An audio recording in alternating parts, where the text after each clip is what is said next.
সবাইকে জানাচ্ছি শুভ নববর্ষ। নতুন বছর সবার খুব খুব ভালো কাটুক।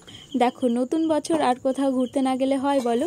আসলে ঘুরতে যাওয়ার কোনো প্ল্যান ছিল না, কিন্তু হঠাৎ করে আমি লিনাকে ফোন করলাম।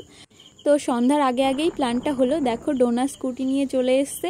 তো ডোনার স্কুটিতে আমি, লিনা আর ডোনা মিলে আমরা যে কোথায় ঘুরতে যাব প্রথমে কোনো প্ল্যানই ছিল না, বললাম না।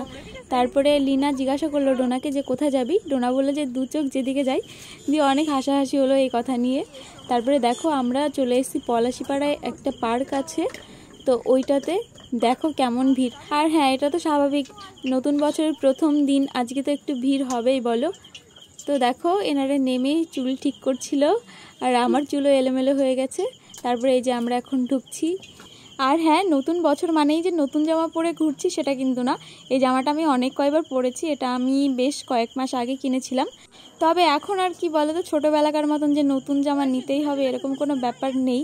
মানে কোনো দিনই ছিল না, ছোটোবেলায় একটু বেশি ইচ্ছা করতো, আর এখন অতটাও ইচ্ছা করে না, কারণ প্রায় জামা কাপড় কেনা হয়। তো তোমাদের নতুন বছর কেমন কাটলো সেটা কিন্তু অবশ্যই আমাকে কমেন্ট করে জানিও, আর কোথায় কোথায় ঘুরলে না ঘুরলে সেটাও কিন্তু জানিও। আর জানো তো, এখন আর আগের মতন ভিডিও করা হয় না রেগুলার, তবু অনেক ভিডিও জমে আছে। একটু কনফিউজড আছি, তবে সেটা ক্লিয়ার হলে আশা করি তোমাদের সঙ্গে সব ভিডিওগুলো শেয়ার করতে পারবো। তো কি হয়েছে না হয়েছে সেটা অবশ্যই তোমাদের সঙ্গে পরে শেয়ার করব কোনো ভ্লগে। দেখো, এই যে পেছনের মাঠটাই ঢুকলাম আমরা, তোমাদের একটু ঘুরিয়ে ঘুরিয়ে দেখাই। গোল গোল ঘোরাতে ঘোরাতে আমারই মাথা ঘুরে যাচ্ছিল মনে হয়। দেখো কত লোক, দেখলেই বুঝতে পারবে। আরও লোক যাওয়া আসা করছে, মানে সবাই স্থির হয়ে দাঁড়াচ্ছে না, তো ওই জন্য খুব বেশি ভিড় লাগছে না। আর দেখো, পাতাগুলো খুব সুন্দর লাগছে। আমি লিনাকে বলছিলাম যে এগুলো যদি চায়ের পাতা হতো ভালো হতো না বল, তুলে নিয়ে যেতাম। আর এদিকে দেখো, তিনজনের তিনটে ক্লিপ ডোনার জামায় লাগানো আছে। মানে চুল খুলে পোজ দিতে দিতে এই ক্লিপ কোথায় রাখবো বুঝতে পারছিলাম না।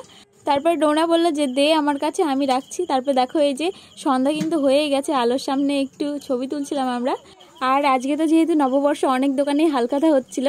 তো হরিপুরে দেখলাম যে সোনার দোকানের সামনে একটা ফুচকার স্টল, তো ওখানে ফ্রিতে ফুচকা দিচ্ছিল। লিনাকে বললাম খাবি না কি, চল।